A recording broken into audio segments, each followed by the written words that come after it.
Hello, my dear children. I cannot believe we are on to part 3 of this series, but here we are.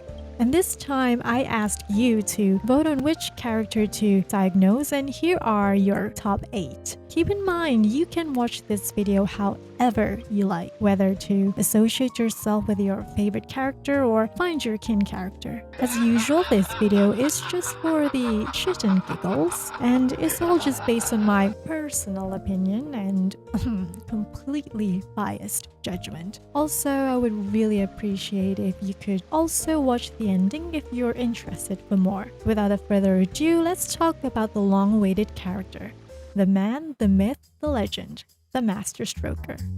So your favorite is Jingyuan, the tall, sleepy general with the flowing white hair, calm golden eyes, and the kind of voice that makes you feel like everything's under control, even if the entire ship is literally on fire behind him. For him, it didn't just feel like a comfort character, but also a life partner, whether platonically or romantically. He's reliable, competent, gentle but firm, and deeply loyal. He's not going to fight for you. He'll fight with you, and probably take naps while at it, but you can't hate him for that because that's his selling point to you. You saw the general, the elegance, his confidence, his cute pet lion, and immediately projected safety, and probably sex appeal. You judge other people's favorites silently. You read lore drops like bedtime stories. You bookmarked a fan art where his robe's slipping off one shoulder and act like it's for character study. But the longer you looked, the more you realized, oh no, he's not just hot, he's hurting.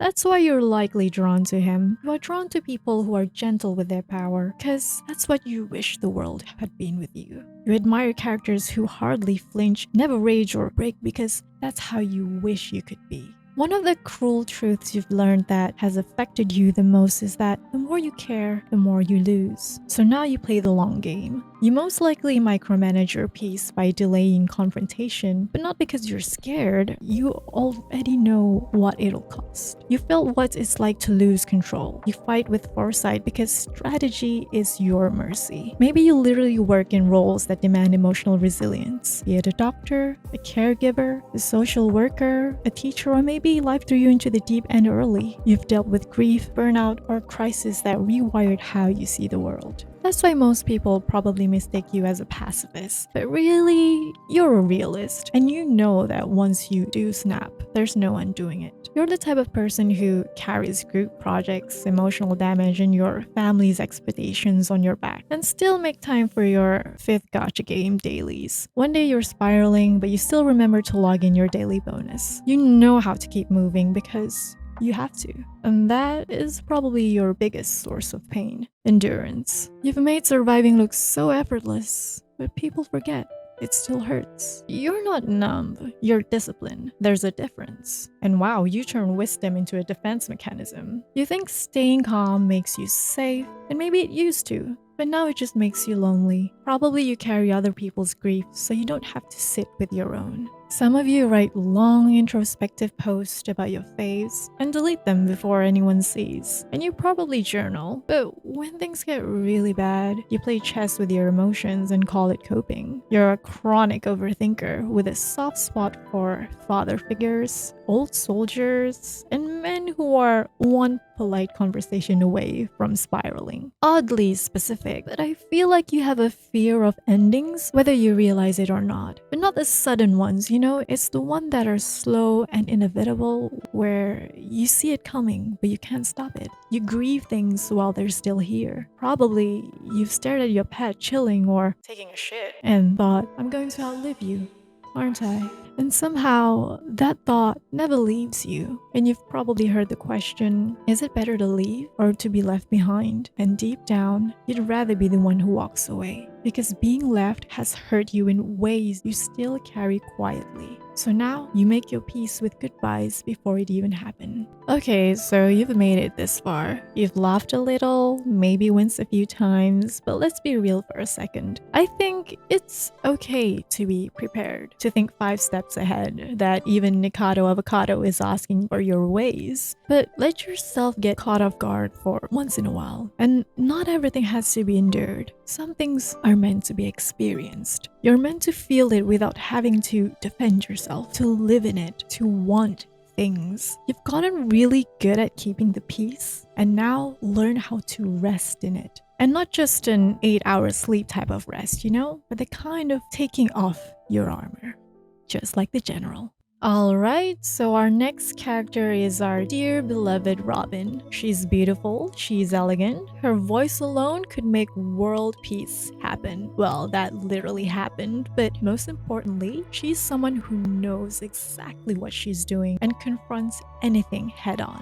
You see people like Robin and think, she survived the apocalypse and looked good doing it. Meanwhile, you got overwhelmed by your own Google Calendar. Plus, you probably post soft lighting selfies or pictures and artwork that have a vibe that gives off celestial serenity. But your brain says, do they secretly hate me or am I just dehydrated? And your phone's camera roll is probably 90% breakdown notes and cursed memes. All in all, you mostly project elegance to hide that turmoil, like saying everything's divine timing, while low-key rage googling, why do bad things keep happening to me? Robin is grace built from grief. The kind of person who turns trauma into art. She doesn't always sings because she's happy. She sings because silence hurts worse. Her songs are lullabies for people who never felt safe. And if she's your favorite, odds are you might resonate with that more than you're ready to admit. Some of you truly admire her because you think she's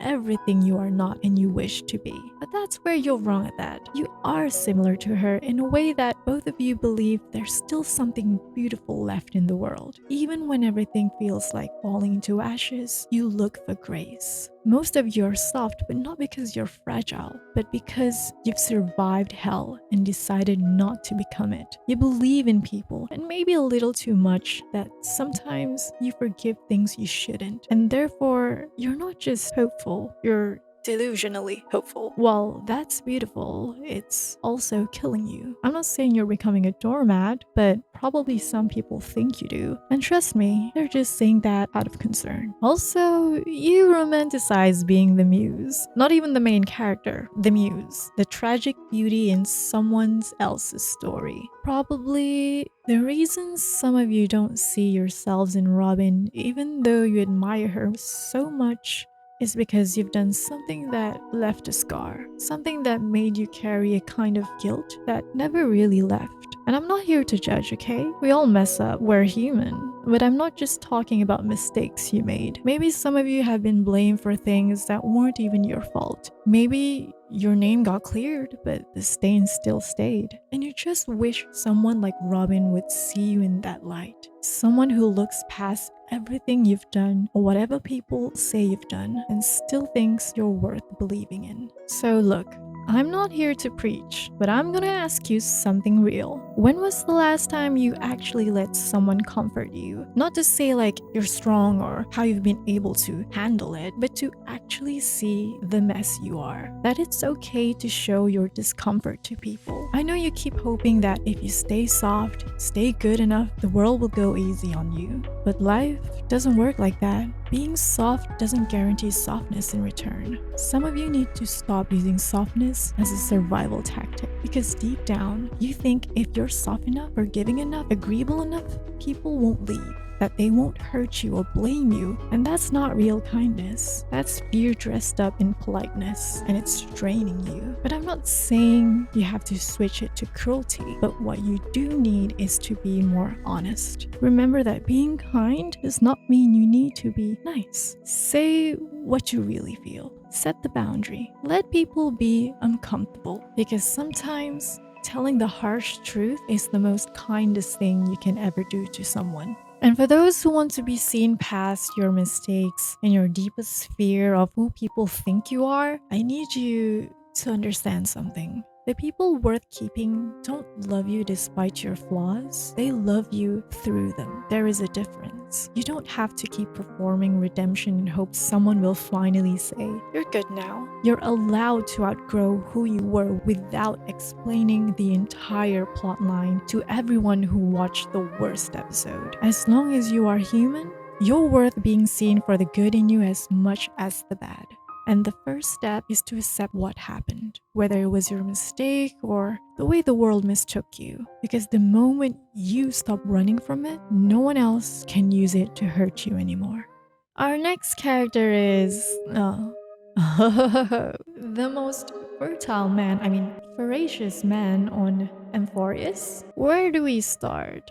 Because if Mydei is your favorite, you fall into one or more of these categories. The first one is those who instantly saw those abs, the bloodstained history, and instead of running the other way like a sane person, you said, yes, that's my man. He looks like he kills people on the battlefield and gives aftercare. You have a feeling of wanting to fix him or ride him into the apocalypse. You know his waist to shoulder ratio better than you know your own schedule. You probably don't know anything about Kremnos, but you're willing to learn if it means you get to be his little battlefield concubine. But let's be real, you're not gonna read that lore. You'll lick it. You don't really care that he's immortal. You're here to test his stamina. Seek help. Or don't, he'll probably like that. Second, the Yaoi scholars. You're here for the Vaidiship, nothing else. You saw the way they stood next to each other once and immediately opened AO3. The battlefield means nothing to you if there's no homoerotic tension. You didn't even wait for the story to develop. You sensed the tension and started writing dissertations like they're not enemies, they're metaphors for each other's internal decay.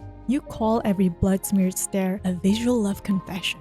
If Mydei bleeds, you're looking to see if Finon's watching. And you too should seek help or publish your fic already. And finally, we got the pain enjoyers. You look past those muscles, past the pretty face, and got hit with the betrayed at birth, drowned, resurrected, led a doomed army, exiled from home, bearing the guilt of survival, and went, oh, he's just like me for real. Or you're just celebrating another story of a man being emotionally skinned alive. Can't really say much about the first two. Y'all are beyond help. But let's talk past those abs and homoerotic tension, because somewhere along the way, you might kin him more than you realize.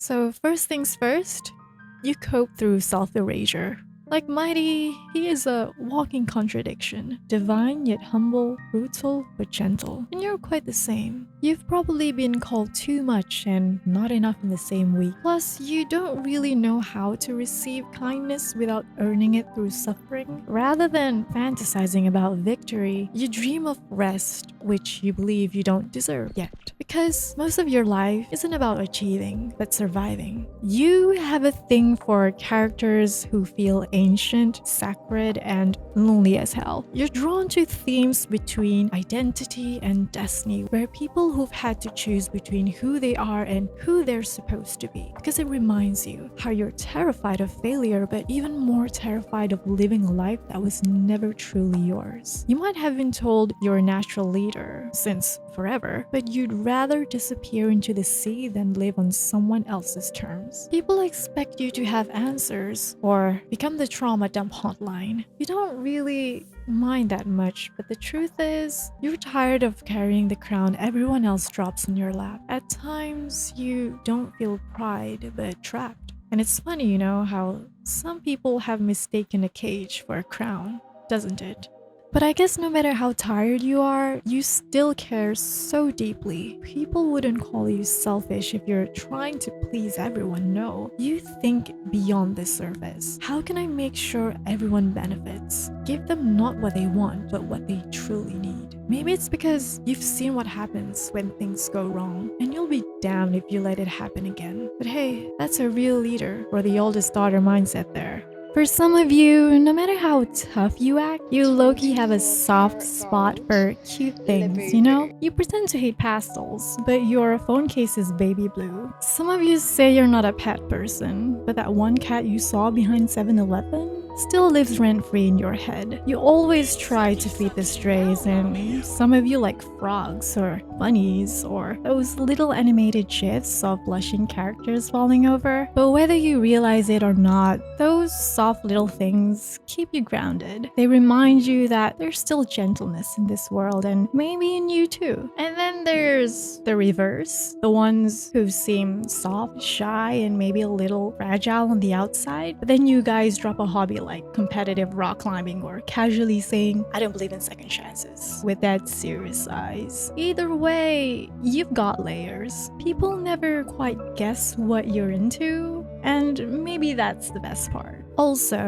you're pretty damn lonely. But it isn't because you have no friends. In fact, I think you have very close companions. It's just there's this part of you where no one touches. Even I can't pinpoint what, but I can feel it. It's just something you don't know how to share. Or worse, you did try once and they didn't know what to do with it. So you carry yourself like you made peace with it. And maybe you have, but some nights it still stings, you know? And you've learned the best way is to not speak your pain directly, but archiving your truth in fragments, like repeating the same songs, the same phrases, turning your feelings into footnotes, whatever the hell that means. You don't expect anyone to fully get it, but God, wouldn't it be nice if someone tried?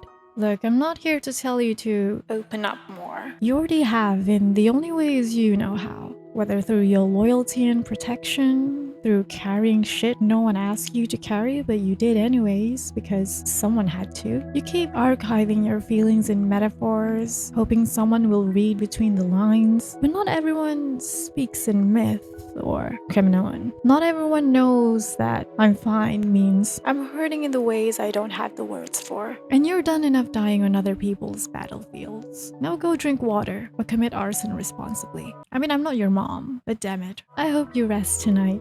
Moving on to our Foxian, Jiaoqiu. Let's not lie, the tale did things to some of you. You saw him stir a bubbling cauldron and whispered, "Me next." He keeps his eyes closed most of the time, and so do you, but out of delusion. Firstly, most of you are dangerously curious. You're into the quiet manipulators, the ones who know exactly what poison to serve with a smile. You don't really want love, you want mind games in a moonlit garden. You read him say one line about secrets and betrayal, and now you're writing a 7,000-word essay on how trust is a myth and love is a chemical warfare. I'm not saying you're wrong, but I'm just saying you're not okay. You've probably been told you're wise beyond your years or surprisingly composed or someone with a blender of unresolved grief under the hood. You already feel like you've already lived 5 lives by the age of 25. You joke about being the group therapist, but deep down, it's not really a joke, isn't it? People come to you for clarity, comfort, or maybe because you just always seem okay. But like I said, you're probably not. You're so good at healing others that no one noticed when you stop believing in your own worth. That's most probably why you're a compassion fatigue victim. Like Jiaoqiu, he heals people knowing full well they'll return to die. That's not just tragic, but also draining. You know what it's like to pour everything to helping others, knowing damn well they might never change, or worse, they won't survive what's next. But you tell yourself it's noble and that's enough. Because what if there is another ending? But it wears you down, doesn't it? Not only the act itself, but this denial you have, whether you realize it or not. The stubborn hope that there has to be meaning in whatever you're doing. Some of you used to love what you did. You were good at it, but somewhere along the line, reality happened. Something once rooted in hope and compassion turned into a loop of futility. And now you flinch every time someone says, "You're so good at this," because you don't know if it's a compliment or a trap. Some of you cried enough until there's nothing left, just this blank kind of ache.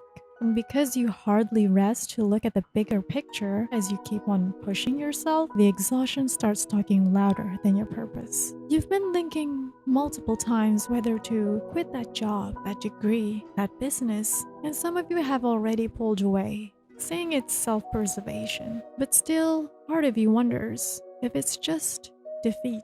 And I know some of you are thinking, enough, give me something funny.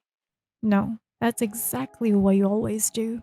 Bury your ugliest truths under a never-ending grin and a joke no one asked for. You add more noise and distractions, anything to drown out the numbness. At one point, you're not sure if you're still fighting for your purpose or just running from your own damage. But enough of stripping you open. I have to admit, you guys are creative. You probably write, design, compose, or at least daydream entire worlds in your head. I'm not just talking about turning your joys and sorrows into art, but also how sharp, adaptive you are, and maybe a little too good at improvising. That's why I know some of you have your ways at manipulating people. I'm not saying it's a bad thing, but that's a very dangerous power to hold. So listen, I'm not your therapist. I'm just a random person online talking bullshit. But God, I do know how it feels whether you just wasted half of your life and feeling as if life does not appreciate the good things you do. But you can't deny the fact that the moment you start aiming high or trying to do something meaningful, life doesn't always sit back and cheer.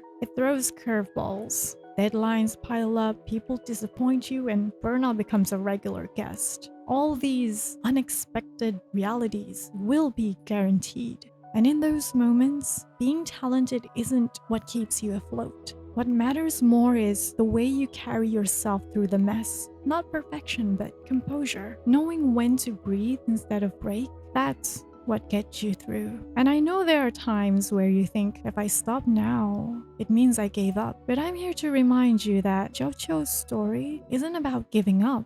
It's about choosing to stop when giving more only leaves you empty. And if you come back, it shouldn't be because you forced yourself to keep going, but because you finally understood that your effort was never wasted to begin with. Even if the world didn't change, even if not everyone made it, what you did still mattered. You might not see the impact directly, but the universe works in echoes. Perhaps your care didn't stop the war, cure cancer, or land you a six-figure salary and inner peace, but it probably softened someone's pain just enough to keep going, bought someone one more good day. And that's not nothing, right? So, Blade, huh? I bet you saw this self-harming immortal man and immediately thought, finally, a man who makes my therapist sweat. He gets stabbed repeatedly and your first reaction wasn't fear. It was fascination and probably arousal. As much as other traumatized male characters in Honkai Star Rail, you romanticize self-destruction like it's a love language. You're not necessarily toxic, but you definitely wrote poetry at the age of 14 about bleeding just to feel alive.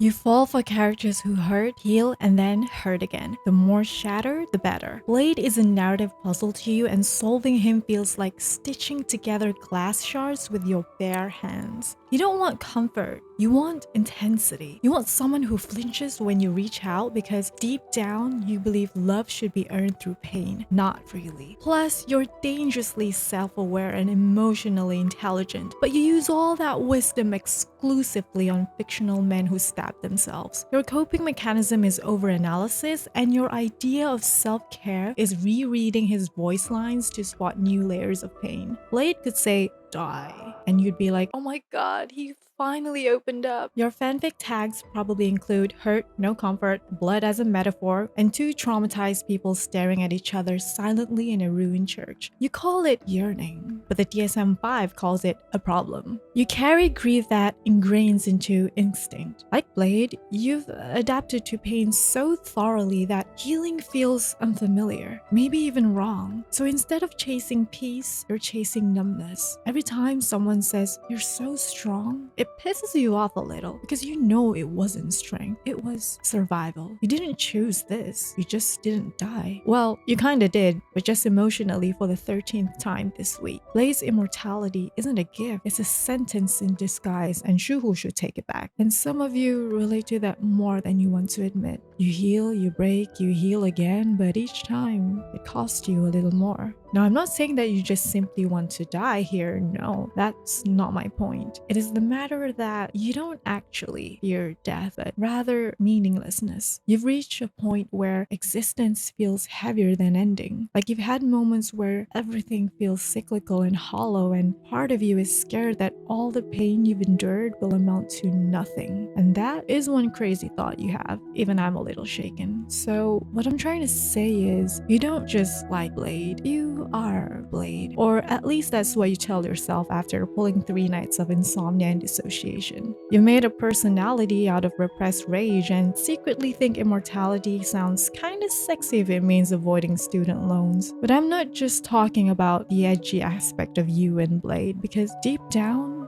both of you are soft. And personally for you, you're just afraid that if you stop acting dead inside, people will expect you to start trying again and you're just not there yet. And somewhere deep inside, you've probably already buried the person who you used to be. I know I keep saying about pain, and you'd be lying to say you do not want revenge to whatever it is you are blaming at. Even blaming yourself, by the way, that's where self-destruction comes in. And you're not really driven by anger, but by a wound so deep, it almost changed your identity. But what you're really after is clarity. Part of you want to undo something that can't be undone. But baby, you and I both know that's impossible. But I also know that sometimes to you, the only way to make sense of loss is to chase someone to blame, even if it's yourself, even if it won't bring you peace, even if it's not really about them or entirely your fault. Because at least there's a tangible reason to pin on instead of nothing.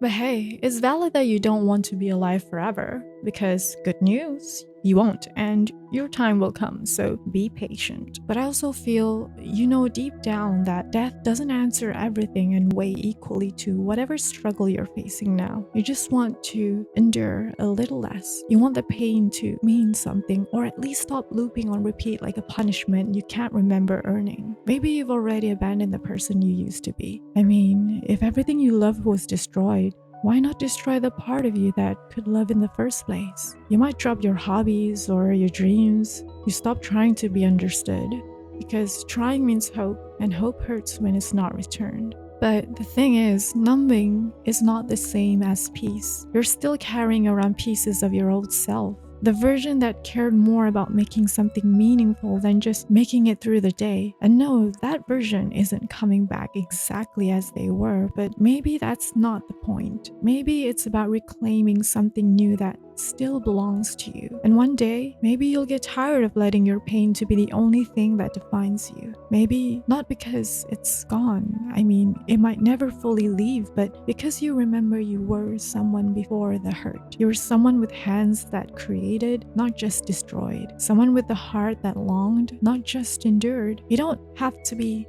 healed. You don't have to forgive the people who hurt you, but you do deserve to live a life where you're more than just proof you survived. And if no one said it lately, I'm still glad you're here. The world doesn't deserve to only know you through your suffering. You're more than that. You always were. And I also have to let this out, and this is going to sting for some of you. At times, we need a reality check that we can't always live inside the same story forever. Yes, what happened hurt. Yes, it was unfair. Being human does not mean you're invulnerable to pain, but it also doesn't mean it's broken and hopeless. Just because that's what you think and what others say doesn't mean it's true. You might always ask, when does it end? But probably it's just the narrative you let play on loop. You might not get closure or justice, but you do get one thing: choice. You get to decide what meaning you carry forward. And I'm not demanding you to forget, but I do invite you to rewrite.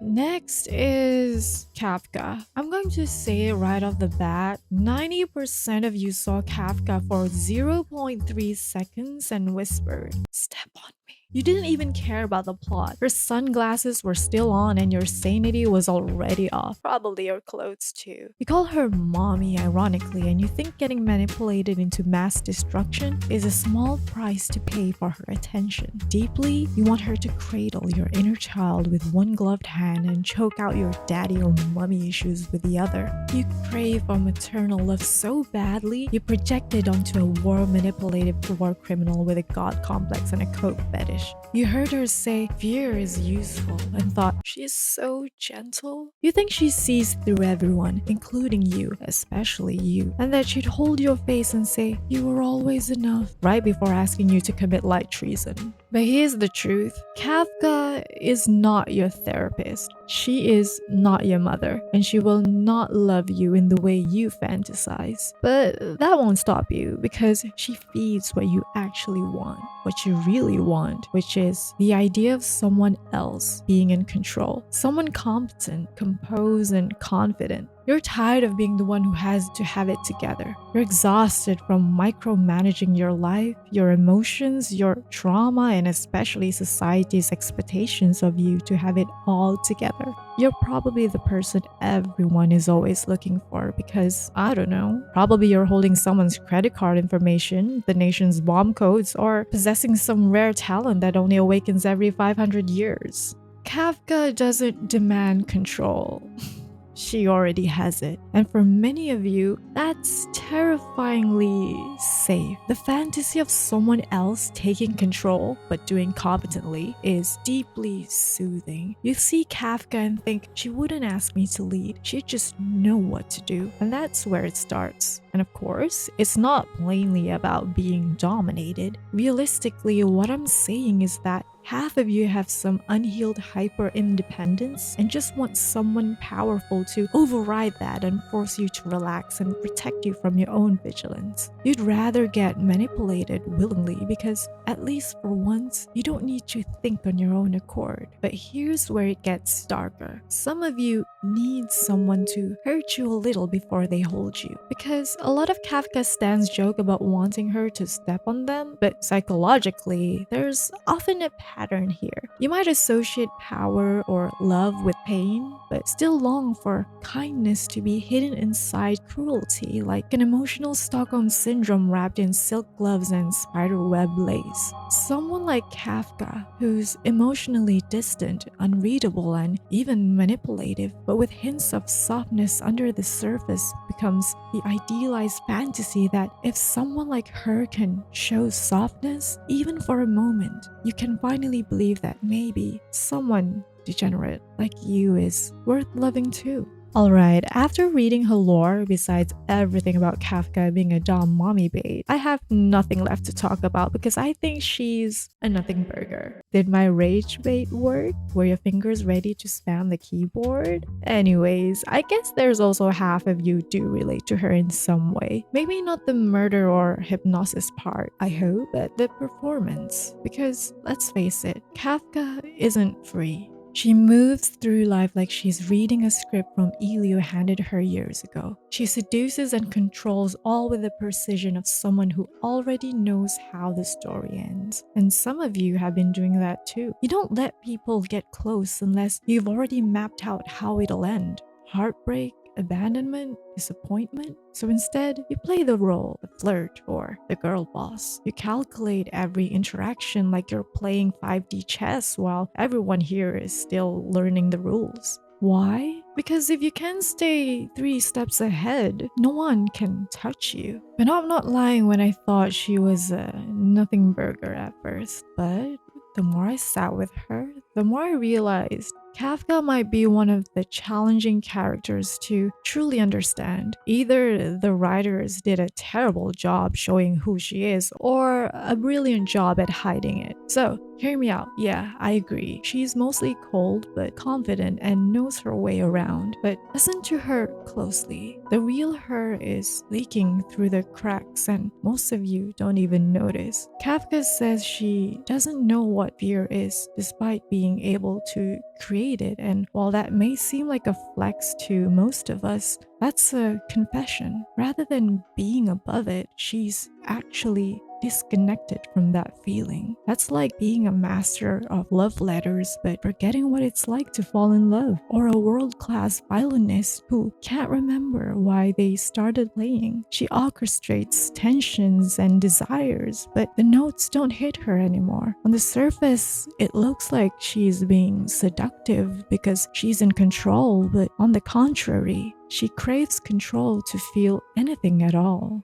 And like her, you're someone who only feels safe when things stay untouched. as if you only find peace in solitude and mourn when your private worlds become public. You probably avoid intimacy, not out of arrogance, but preservation. Because every time someone draws closer, you wonder if they're here for you or just what you can only offer. It's a weird contradiction. You might seek detachment, but also show obsessive control. Just like Kafka, she constantly frames her actions as part of a grand, inevitable plan. In her own words, she's fulfilling what has already been written, but she manipulates people with language and hypnosis as if orchestrating scenes from a play. So, if destiny is already decided, why the effort? Why force the cues? Why pull every string to make it fall into place? Because maybe, rather than manipulation, it's faith of wanting to believe in destiny. Because if things are meant to happen, then the pain wasn't random and has its purpose. There is an attempt to make meaning from tragedies.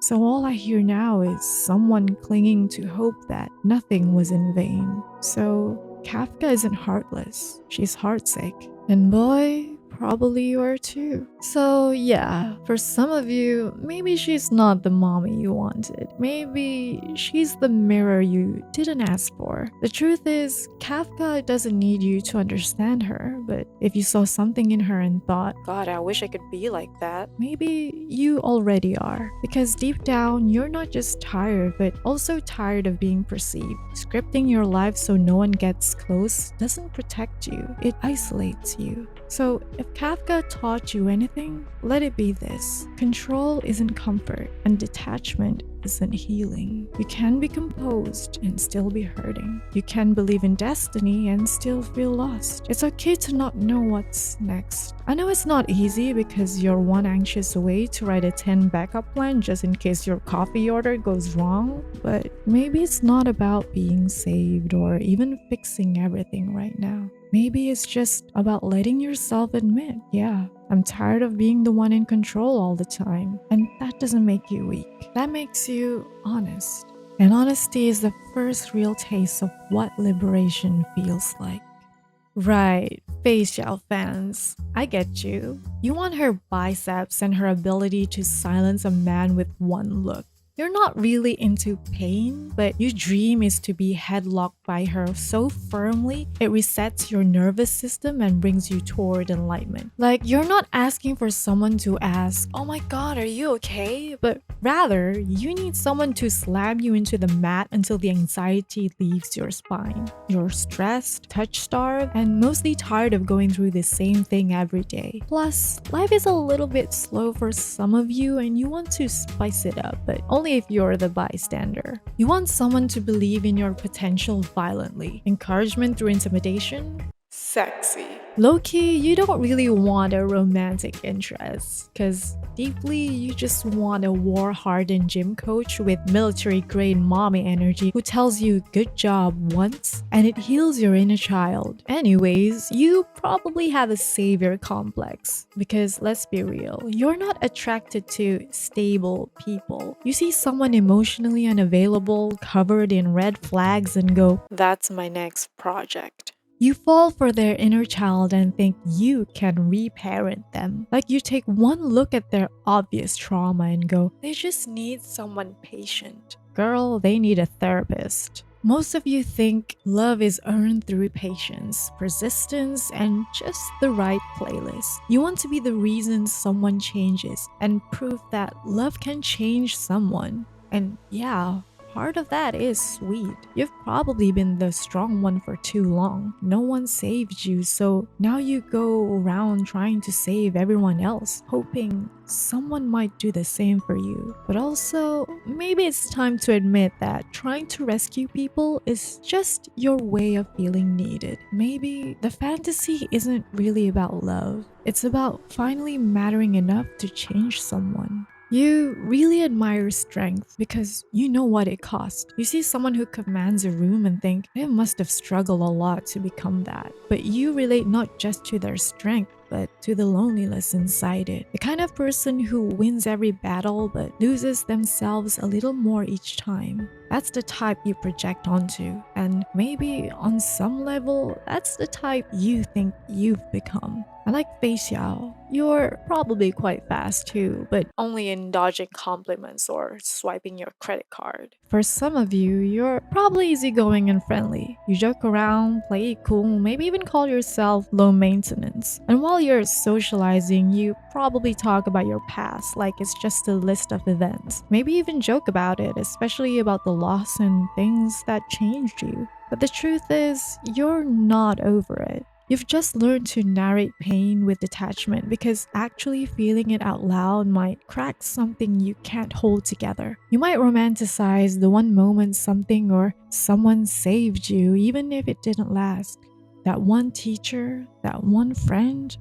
That night everything felt okay, and sure, it's gone now, but you still grieve without ever saying it hurts to lose it. That's why, no matter how much you yap about everything, you're probably not openly sentimental, but you feel everything too much. Maybe you drink and think too hard. Maybe you keep souvenirs no one knows about. A photo, an old playlist, a final message from someone who left. You tell yourself you moved on, but the fact you still think about it often says otherwise. I know you have a strong heart, and you figure that, hey, this strength should be put to use to others who needs a little power.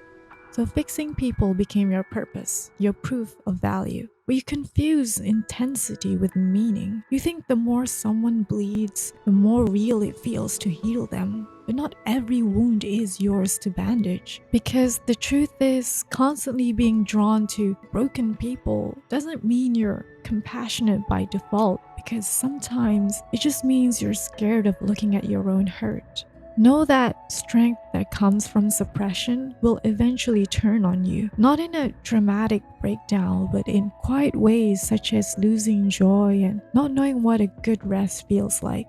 So here's something more practical than just open up. Start noticing the moments you default to performance, or when you downplay what you feel, when you smile through a story that should have hurt, when you give others advice you don't follow yourself. Don't force vulnerability. Just catch yourself in the act of pretending. That awareness alone is a shift. And let your strength come from being real, not rehearsed. Finally, my dear Aglaea fans, as we know, she's the goddess of beauty, the heir of the Romance titan, cloaked in gold and myth, but that's where most people stop. Barely anyone talks about the woman behind the title, who she's become, what she's sacrificed, and what she still quietly mourns. People hear romance and think of love stories and flirtation, not realizing it's more about devotion, legacy, and the burden of creation. It sucks how some only care about who she might kiss, when her entire story is about redefining what beauty even means. But I'm limiting myself in this video because I am planning to talk more in a dedicated video about her. Anyways, she stepped onto the golden thread in that one scene and you just knew. That's mother. You're into someone who might tuck a lock of your hair behind your ear before sending you off to die for a cause you don't even understand. Most of you are not motherless, but you act like it. Like you saw her hold political power, spiritual gravitas, and tatas and said, "That's my holy trinity." And probably you have OCs that are either misunderstood geniuses with tragic backstories or have a dead love interest.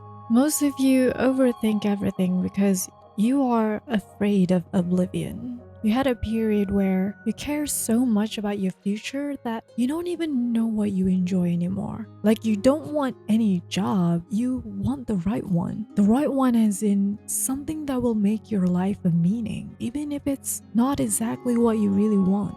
Plus, you keep small things like movies and flight tickets. You probably still have your ex's hoodie. You scroll through old chats like they're artifacts. You say you're over it, but somehow everything reminds you of what could have been. You love broken things because they once mean something and you can't let that meaning go. and you'd rather have one meaningful item than 20 good ones. That ugly keychain you have has lore, and yes, you will tell the story behind it even if no one asks. Some of you aren't controlling, you're just tired of cleaning up messes no one warned you about. You didn't choose to be the responsible one, it just happened when everyone else fumbled and you were like, fine, I'll do it. And you did, over and over again, even when it drained you. Some of you grew up with high-achieving siblings or brilliant mentors. You were the quiet ones watching from the sidelines until the baton got passed and suddenly everyone expected you to carry the legacy. You're not allowed to stumble. You're the one who's supposed to know it better. That expectation gets heavy fast, especially when you're still figuring it out yourself.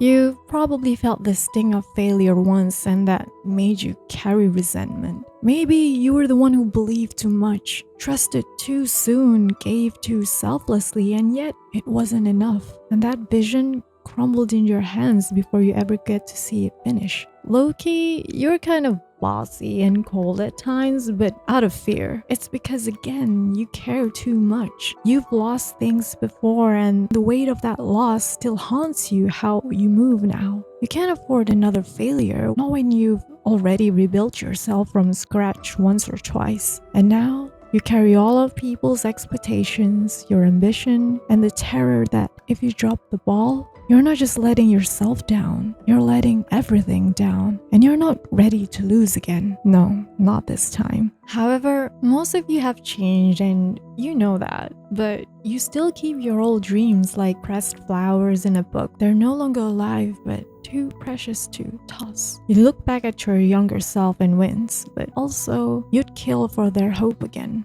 So rather than being haunted by regret, it's the loyalty to who you used to be. And part of you thinks moving on without properly honoring them feels like a betrayal. You're probably someone who used to chase perfection. Straight A's, clean resumes, color-coded schedules. You don't even know if you like the goals you set or if you were just performing for competence. Honestly, you probably still do, but it's starting to wear you out a little. And the funny part is now you find comfort in imperfections. You flinch at perfectly curated Instagram profiles because they feel fake. You'd rather sit in silence with someone who's awkward but real than to talk to someone who sounds like a TED Talk. You're starting to realize that imperfection doesn't mean failure. It means there's still something human left in you, something authentic. Aglaea didn't choose perfect heroes to weave her vision. She gathered the ones who were hurting, grieving, and even the one who strayed into blasphemy and said,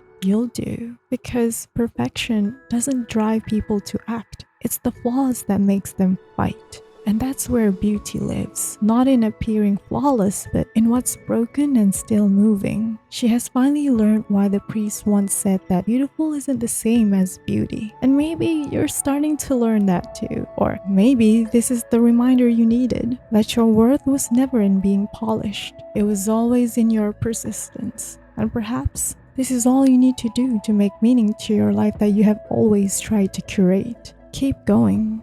Keep trying again and again, even when you're unsure if it matters. Because what if worth doesn't come from curation? What if it comes from continuation?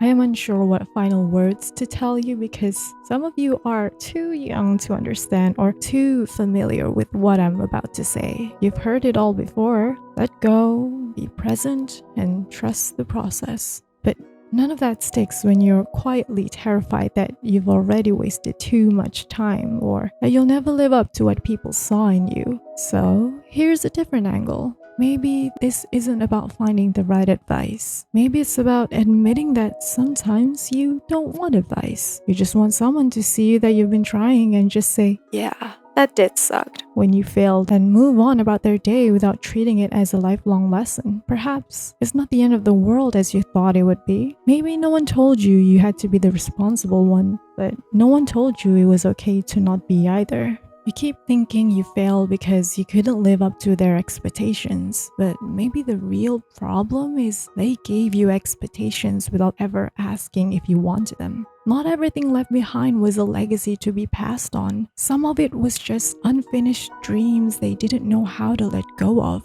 You're not selfish for breaking the cycle. You're finally doing what they couldn't. Burn it, bless it, move on. You're just scared that choosing differently will make you look ungrateful. But you're not ungrateful. You're just no longer willing to mistake obedience for gratitude. And maybe the scariest part isn't choosing differently. It's realizing that no one's stopping you, that the gate was always open the whole time, and the only thing keeping you in place was the story you kept telling yourself about who you were supposed to be. You're not what they tell you are. A prodigy, a leader, the golden child, a gifted kid, a disappointment. You're just a girl or a boy or whatever fits. The real challenge isn't figuring out your purpose, but realizing you're allowed to live without one for a while. Not every season of your life has to be significant. Not everything has to build towards something. Sometimes you're just existing, learning how to be a person outside of your performance. And that's not wasted time. That's what time is for. So that is all for this series for now. Feel free to subscribe if you haven't, and I will see you in the next video. Goodbye!